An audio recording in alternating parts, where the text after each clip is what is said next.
Students UP board के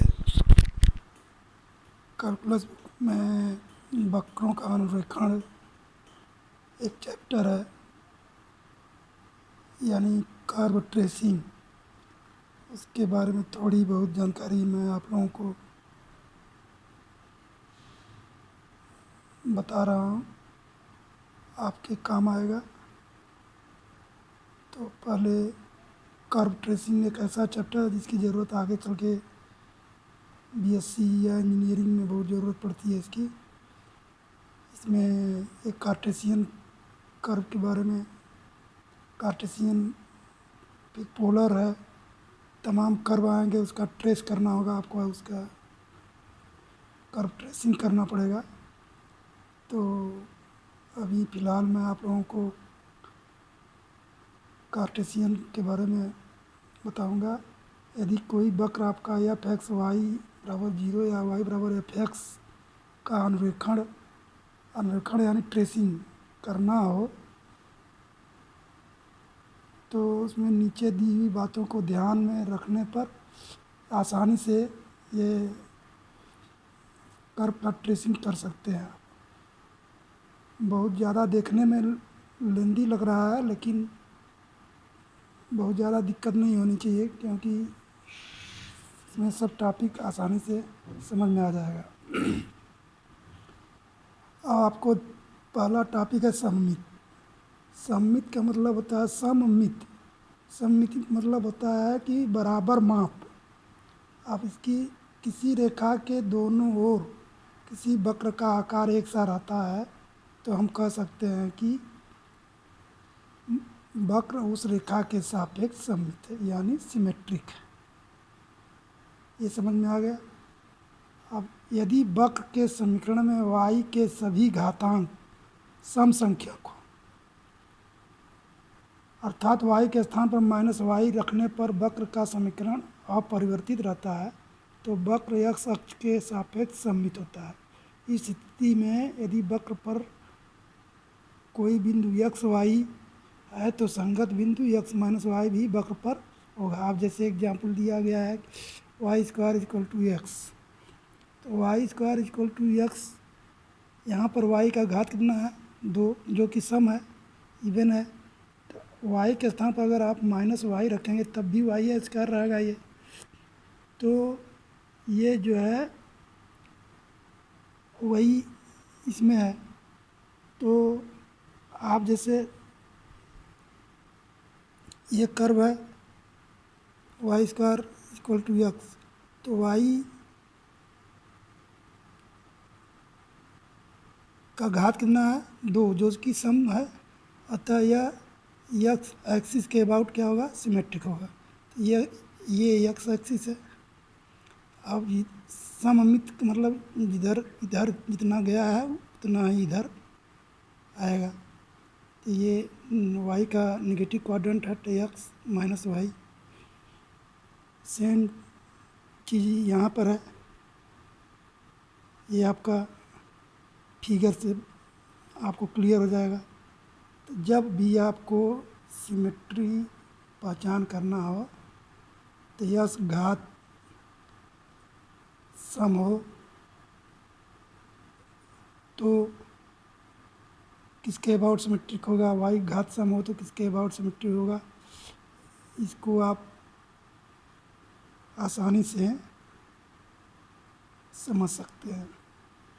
अब आगे है आपका, उसी में दूसरा पॉइंट है आपका। ये दूसरा पॉइंट, यदि वक्र के समीकरण में x के सभी घात सम संख्यक हो, तो उपरोक्त बात जो ऊपर बताया गया था y का घात सम संख्यक था, अब यहाँ पर x के सभी घात सम संख्यक हों तो x के स्थान पर -x रखने पर वक्र का समीकरण अपरिवर्तित रहता है, तो वक्र y अक्ष के सापेक्ष सममित होता है। इस स्थिति में वक्र पर कोई बिंदु x y है तो संगत बिंदु -xy होगा। जब y पर ये यहाँ इस तरह से कर्व है, ये इधर xy होगा, इधर x पॉजिटिव, इधर x नेगेटिव, ये y पॉजिटिव, तो आपका इस तरह से यदि x का घात पावर अगर सम है तो y के अबाउट सममित होगा, अगर y का घात सम है तो x के अबाउट सममित होगा। तीसरा पॉइंट इसी में है, यदि x और y को आपस में बदल दिया जाए तो वक्र रेखा y बराबर x अर्थात वह रेखा मूल बिंदु से जाती है और x अक्ष की धन दिशा में 45 डिग्री का कोण बनाती है के सापेक्ष सममित होता है। यानी इस तरह से कर्व आपका जाएगा ये। अब जैसे x की जगह पर आप x और y को आपस में बदल दिया जाए, यहाँ x की जगह पर y रख दीजिए, y cube plus x cube 3 y x की जगह y ax रखें तो इसमें कोई परिवर्तन नहीं हो रहा है। तो इस तरह का अगर कोई चीज़ है, कोई वक्र है आपका, तो वक्र रेखा y बराबर x के समीप, आप जानते हैं y बराबर x का समीकरण ये रेखा होती है। इसी में चौथा पॉइंट है, यदि वक्र के समीकरण में x के स्थान पर -x और y के स्थान पर -y रखने पर वक्र के समीकरण में कोई परिवर्तन नहीं होता है तो वक्र विपरीत चतुर्थांशों में सममित होता है। जैसे आपको एग्जाम्पल दिया गया है, एक्स वाई वक्र दिया गया है, x y equal to a square. तो आप जैसे यहाँ पर दिया गया एक्स के स्थान पर -x और y के स्थान पर -y रख के आप देखेंगे तो कोई परिवर्तन नहीं होता है। तो ये आपका विपरीत चतुर्थांश में, ये इस चतुर्थांश फर्स्ट क्वाड्रेंट में या थर्ड क्वाड्रेंट में इसके अबाउट सममित होगा।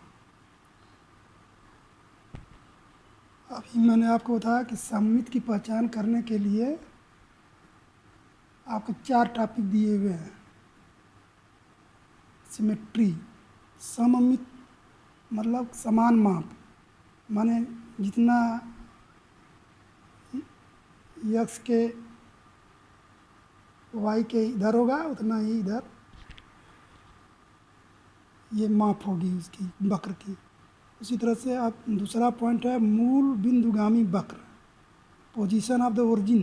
पोजीशन ऑफ द ओरिजिन प्राप्त करने के लिए यदि वक्र के दिए हुए समीकरण में x बराबर 0 तथा y बराबर 0 रखने पर वक्र का समीकरण संतुष्ट हो जाता है तो वक्र मूल बिंदु 0 0 से होकर जाता है। मूल बिंदु से होकर जाने वाले वक्र के समीकरण में अचर पद का मान 0 होता है। अब जैसे यहाँ पर एग्जाम्पल दिया हुआ है, y square equal to 4x,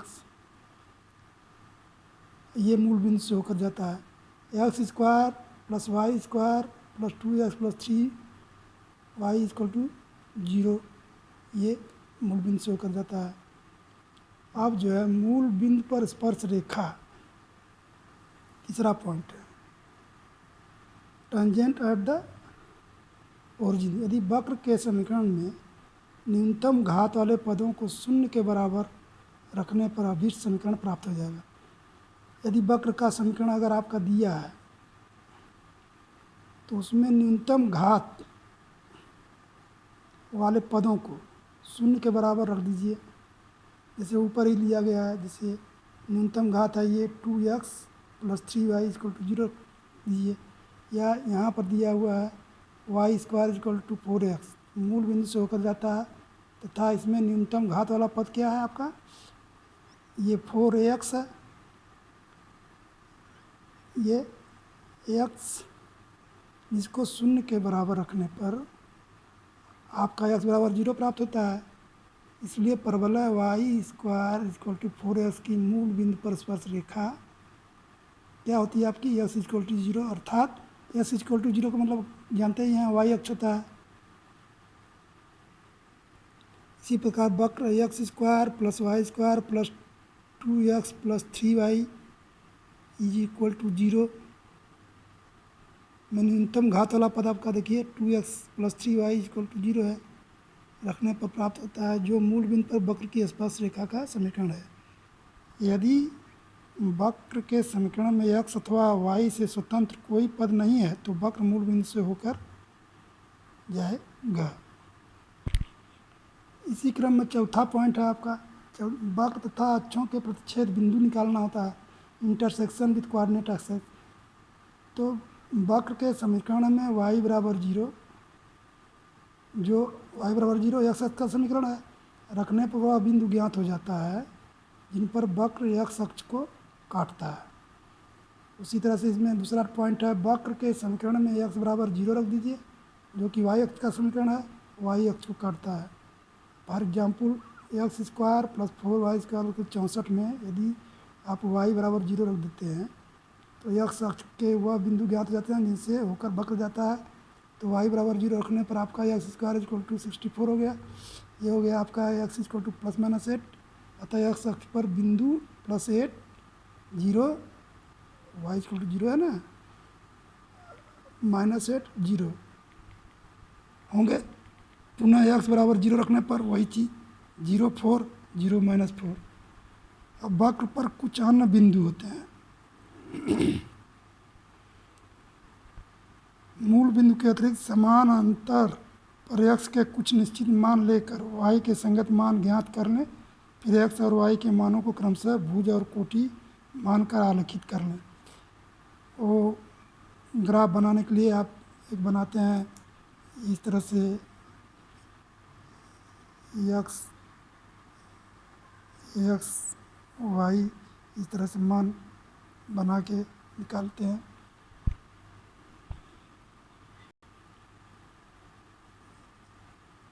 वह क्षेत्र जहाँ वक्र का कोई भाग नहीं होता, x के उस अंतराल में जिसके लिए y का मान अधिकल्पित प्राप्त होता है, वक्र का कोई भाग नहीं रहता। y square equal to 4x को कोई भी भाग x के अंतराल 0 to 0 से माइनस ∞ से मानों के लिए नहीं होगा, क्योंकि x के ऋण होने पर y का मान अधिकल्पित मिलेगा। इसी प्रकार y के मानों के लिए ज्ञात कर लेते हैं। और सातवां स्टेप है dy बाई डी एक्स को ज्ञात कर लीजिए और इसे शून्य या अनंत रखकर वे बिंदु ज्ञात कर लीजिए जहाँ स्पर्श रेखा निर्देशांक अक्षों के समांतर है। dy by d x equal to 0, dy by d x equal to infinity. ये यूपी बोर्ड के में ये चैप्टर वक्रों का अनुरेखण है, जो कि आगे चल के बीएससी में बीटेक में सब में काम आता है।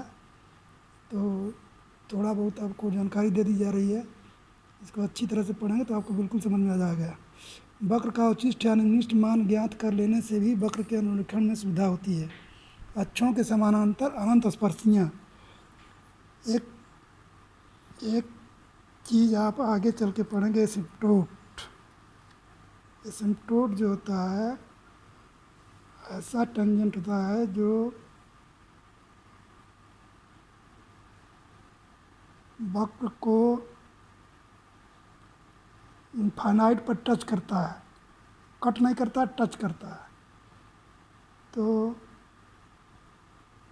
एसिम्पटोट आपको आगे क्लासों में अच्छी तरह से पढ़ाया जाएगा, लेकिन यहाँ अपने काम के लिए केवल पढ़ाया जाएगा। तो इसमें हो गया आप equating the coefficient of highest power of x equal to 0। Highest power of x equal to 0, आपको कर्व दिया रहेगा, इसमें highest power of x equal to 0 रखें, फिर equating the coefficient of highest power of y equal to 0। इस तरह से आप जो है अक्षों के समांतर जो है स्पर्शियाँ, एसिम्पटोट यानी अनंत स्पर्शी आप प्राप्त कर सकते हैं।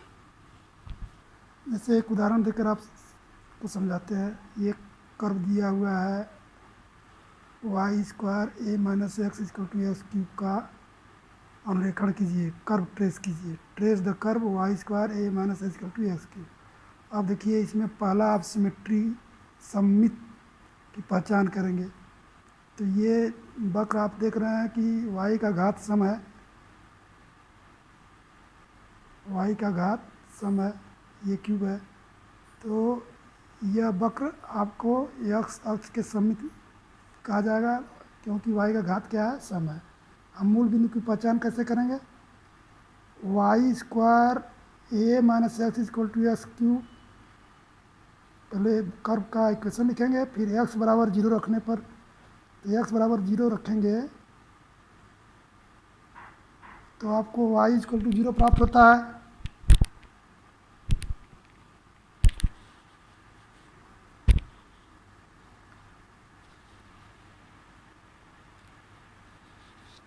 तो आपका क्वेश्चन है, तो ये y की घात सम है, तो ये x अक्ष के सममित होगा, y का घात सम है। अब मूल बिंदु से जाता है कि नहीं जाता है, तो y square a minus x equal to x cube में एक्स बराबर 0 वाई बराबर 0 रखिए, तो एक्स बराबर 0 रखने पर वाई बराबर 0 आता है आपका, फिर वाई बराबर 0 रखेंगे तो एक्स बराबर 0 आएगा। अतः वक्र क्या है, मूल बिंदु से जाता है। मूल बिंदु पर स्पर्श रेखा, मूल बिंदु पर स्पर्श रेखा न्यूनतम घात वाला पद बराबर 0 रखने पर, जैसा कि मैंने आपको पीछे बताया था कि स्पर्श रेखा ज्ञात करने के लिए जो न्यूनतम घात है, तो इसमें आप देखिए वक्र का इक्वेशन लिखिए, तो y square a minus x equal to x cube, इसको ओपन कर दीजिए, तो ये हो गया आपका y square a minus x y cube equal to x cube. देखिए इसमें डिग्री 3 है, इसमें 3 है, इसमें 2 है, इसका न्यूनतम क्या हो गया, y square a equal to 0, तो वाई इक्वल टू 0, और वाई इक्वल टू 0 का मतलब एक्स एक्सिस, तो आपका टेंजेंट क्या है, एक्स एक्सिस है।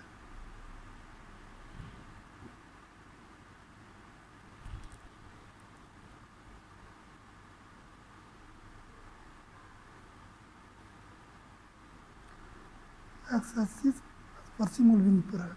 अब अक्षों पर प्रतिच्छेद बिंदु ज्ञात करना है। अक्षों पर प्रतिच्छेद बिंदु ज्ञात करने के y बराबर 0 रखने पर ये आपका होगा x बराबर 0, अतः वक्र x अक्ष को 0 0 पर काटता है। पुनः x बराबर 0 रखिए तो y बराबर 0 प्राप्त होता है, अतः वक्र y अक्ष को 0 0 पर काटता है। अब आपका आ गया टॉपिक वाइज टॉपिक, आप जो है इसको हल करेंगे। अनंत स्पर्शी, y का उच्चतम घात, जैसा कि पीछे मैंने बताया है, y का उच्चतम घात के गुणांक को 0 के बराबर रख लीजिए। y का उच्चतम घात का गुणांक वक्र से आप देखिए ये है, y square equal to a minus x, तो y का उच्चतम घात वाई स्क्वायर है, इसका गुणांक a माइनस एक्स है, बराबर 0 रख लीजिए, तो आप x बराबर है, यानी y अक्ष के समानांतर अनंत स्पर्शी है, y अक्ष के समानांतर यानी ये। अब आप पूछेंगे x का उच्चतम घात आप क्या है, तो x का उच्चतम घात आपका एक्स क्यूब था, तो एक्स क्यूब का गुणांक क्या है, 1 है। यह 1 जो है आपका अस्तित्वहीन है, क्योंकि इसका कोई मान प्राप्त नहीं होता है। तो x बराबर है y अक्ष के समानांतर अनंत स्पर्शी होगा। अब रीजन निकालना हो तो y बराबर, इसको सिंप्लीफाई करके y square a minus x equal to x to simplify करके आप रीजन ज्ञात कर सकते हैं। तो पहले x बराबर y बराबर